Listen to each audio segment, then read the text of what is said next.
आज ही Doubtnut app download करें। Doubtnut पर होगा अब आपके सभी मैथ्स, केमिस्ट्री, फिजिक्स और बायोलॉजी डाउट्स का सफाया। बस अपने क्वेश्चन की फोटो खींचो, उसे क्रॉप करो और तुरंत वीडियो सोल्यूशन पाओ।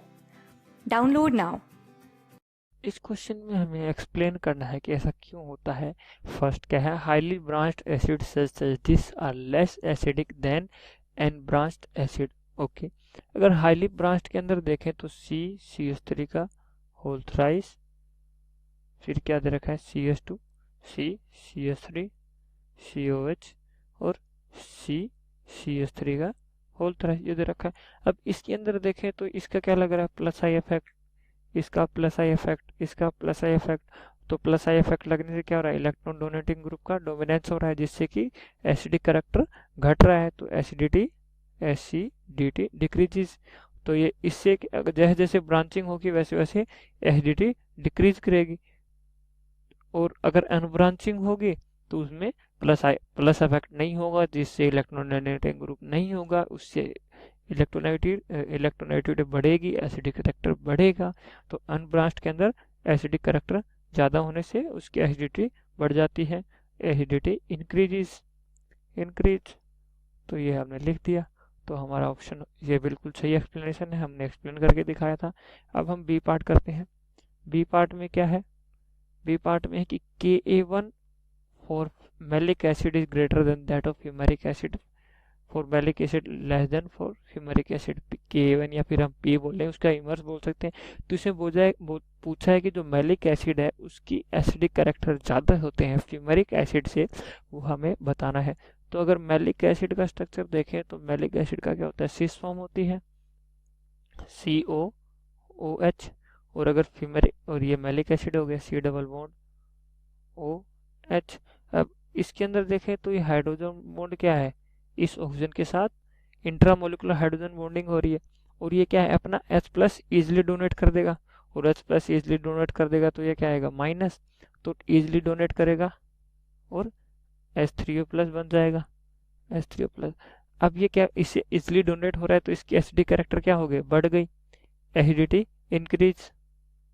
एसिडिक कैरेक्टर इंक्रीज हो गया क्योंकि ये H प्लस इजिली डोनेट कर रहा है, इसके अंदर इंट्रामोलिकुलर हाइड्रोजन बॉन्डिंग हो रही है जो कि एसिडिटी को इंक्रीज कर रही है। लेकिन अगर हम फ्यूमेरिक एसिड का स्ट्रक्चर देखें तो फ्यूमेरिक एसिड का स्ट्रक्चर क्या होता है, C double bond OC COH और फिर H और HCOH। अब फ्यूमेरिक एसिड के अंदर कोई भी इंट्रामोलिकुलर हाइड्रोजन बॉन्डिंग नहीं होती, जिससे उसकी एसिडिक कैरेक्टर नहीं बढ़ते। तो ये तो हमारा रीजन हो गया। अब अगर हम पी के, ये तो फर्स्ट हाइड्रोजन होगा निकलेगा तब उसकी, अब इसके अंदर सेकंड हाइड्रोजन नहीं निकल सकता क्योंकि वो क्या है, हाइड्रोजन बॉन्डिंग कर रहा है। तो हाइड्रोजन इंटरमोलिकुलर हाइड्रोजन बॉन्डिंग से ये हाइड्रोजन निकालना इजी नहीं है, बहुत हार्ड है, जिससे कि इसकी Ka2 है वो डिक्रीज हो जाएगी, क्योंकि इसके अंदर जो सेकंड हाइड्रोजन है वो इंट्रामोलिकुलर हाइड्रोजन बॉन्डिंग कर रहा है, जिससे कि Ka2 डिक्रीज हो जाएगी, या फिर हम बोलेंगे तो एसिडिक कैरेक्टर डिक्रीज हो जाएंगे फ्यूमेरिक के कंपैरिजन में, क्योंकि इसके अंदर इंट्रामोलिकुलर हाइड्रोजन बॉन्डिंग हो रही है। तो हमने सी पार्ट देख लिया कि Ka2 कम क्यों हो जाती है, फ्यूमेरिक एसिड की ज़्यादा क्यों हो जाती है मैलिक एसिड से, या फिर हम बोले तो Ka2 मैलिक एसिड की कम क्यों हो जाती है। तो ये हमने रीज़न दिया। इसी तरह अगर डी पार्ट देखें तो डी पार्ट क्या है, phthalic acid is stronger acid than either isophthalic और terephthalic acid, but phthalic monoanion is weaker than iso. ये डी पार्ट है वो सेम हमने बी और सी पार्ट किया है वैसा ही है। अगर हम थैलिक एसिड की बात करें तो थैलिक एसिड में क्या होता है, ऑर्थो के ऊपर COH लगा होता है। तो अगर थैलिक एसिड मैं अच्छे से बनाता हूँ, तो थैलिक एसिड की बात करें तो थैलिक एसिड क्या होता है, COOH और COOH। ये थैलिक एसिड हो गया COOH। तो ये H है, ये इसके O के साथ हाइड्रोजन बॉन्डिंग कर रहा है, तो H क्या है, इजिली रिमूव हो जाएगा, यहाँ पे प्लस आ जाएगा, सॉरी बिल्कुल प्लस आ जाएगा, और ये क्या आ गया H3O प्लस बन जाएगा।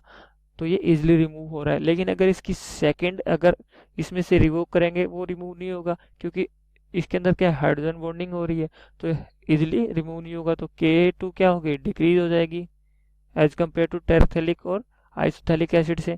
तो Ka2 क्या हो रही है, डिक्रीज हो रही है, क्योंकि इसके अंदर हाइड्रोजन इंट्रामोलिकुलर हाइड्रोजन बॉन्डिंग हो रही है। अगर मैं आइसोथैलिक का स्ट्रक्चर बना के दिखाता हूँ तो उसका स्ट्रक्चर क्या होता है, मेटा के ऊपर होता है, और टेराथैलिक का स्ट्रक्चर क्या होता है, पैरा के ऊपर होता है। तो उनके अंदर इंट्रामोलिकुलर हाइड्रोजन बॉन्डिंग नहीं होती, जिससे उनकी K1 कम होती है, लेकिन K2 ज़्यादा होती है, क्योंकि जो K1 है उससे अगर एक हाइड्रोजन निकल गया, अब ये दूसरा हाइड्रोजन निकलना बहुत हार्ड है, तो इससे K2 डिक्रीज हो जाएगी। तो ये हमने देखा। अब नेक्स्ट ऑप्शन क्या है, ortho nitrobenzoic acid is stronger acid than 3,5 dinitrobenzoic acid but weaker than dinitrobenzoic acid in water. तो ऑर्थो नाइट्रोबेंजोइक एसिड और डाइनाइट्रो 3 और 5 के ऊपर हमने डाइनाइट्रोबेंजोइक एसिड लिख रखा है, और फिर क्या है 2,4 पे डाइनाइट्रो। ओके, अगर हम स्ट्रक्चर देखें डी पार्ट, फर्स्ट में क्या है ऑर्थो नाइट्रो, ओके, ये हो गया COH और ये ऑर्थो नाइट्रो हो गया। फिर हमें पूछा है कि 3 और 5 के ऊपर है, तो COH 1 2 3 4 5, तो 3 के ऊपर लगा है NO2 और 5 के ऊपर लगा है NO2, ये हो गया 3 5। और नेक्स्ट क्या था 2 4, ओके, 2 और 4, 2, ये हो गया 2 NO2 और ये हो गया 4। अब हमें बोला है कि ortho nitrobenzoic acid stronger acid है 3,5 के कंपेरिजन में, लेकिन वीकर है 2,4 के कंपेरिजन में। तो अगर हम इन्हें कंपेयर करें तो इसके अंदर क्या लग रहा है NO2 है, तो ये -I इफेक्ट लग रहा है, और इसके अंदर क्या लग रहा है -R इफेक्ट भी लग रहा है। अब ये मेटा पोजिशन पे है, मेटा पोजिशन पे -R इफेक्ट नहीं लगता, तो सिर्फ -I इफेक्ट लग रहा है। और अगर पैरा के अंदर देखें तो -I भी लग रहा है, -R भी लग रहा है, और इस NO2 का भी -R लग रहा है, तो दोनों का -R लग रहा है, जिससे कि एसिडिक कैरेक्टर बढ़ जाएंगे। तो हमें पता है कि जैसे जैसे माइनस कैरेक्टर बढ़ता है, माइनस या फिर हम बोले कि इलेक्ट्रॉन विड्रॉइंग ग्रुप बढ़ता है, इंक्रीज होता है, वैसे वैसे एसिडिक कैरेक्टर बढ़ता है, एसिडिक कैरेक्टर बढ़ता है, कैरेक्टर इंक्रीज होता है। तो अगर हम देखें तो सबसे ज़्यादा माइनस इफेक्ट किसका है, थर्ड पार्ट का, थर्ड, ये 3 हो गया, ये हम 2 बोलते हैं, और ये फर्स्ट। तो सबसे ज़्यादा एसिडिक कैरेक्टर किस में होंगे 3। फिर इसके अंदर सिर्फ -I है, और इसके अंदर -I और -R लग रहा है, तो फिर क्या हो गया फर्स्ट के अंदर माइनस कैरेक्टर ज़्यादा है और फिर 2 के अंदर है। तो अगर हम देखें तो ऑर्थो नाइट्रोबेंजीन 3,5 नाइट्रोबेंजीन से डाइनाइट्रोबेंजीन से ज़्यादा एसिडिक है, और 2,4 नाइट्रोबेंजीन से कम एसिडिक है। तो ये हमने प्रूव कर दिया। तो हमने ABCDE को एक्सप्लेन कर दिया। Thank you. क्लास 6 से 12 से लेके नीट, IIT, JEE मेंस और एडवांस के लेवल तक 10 मिलियन से ज्यादा स्टूडेंट्स का भरोसा। आज ही डाउनलोड करें डाउटनेट ऐप या व्हाट्सएप कीजिए अपने डाउट्स 8400 400 400 पर।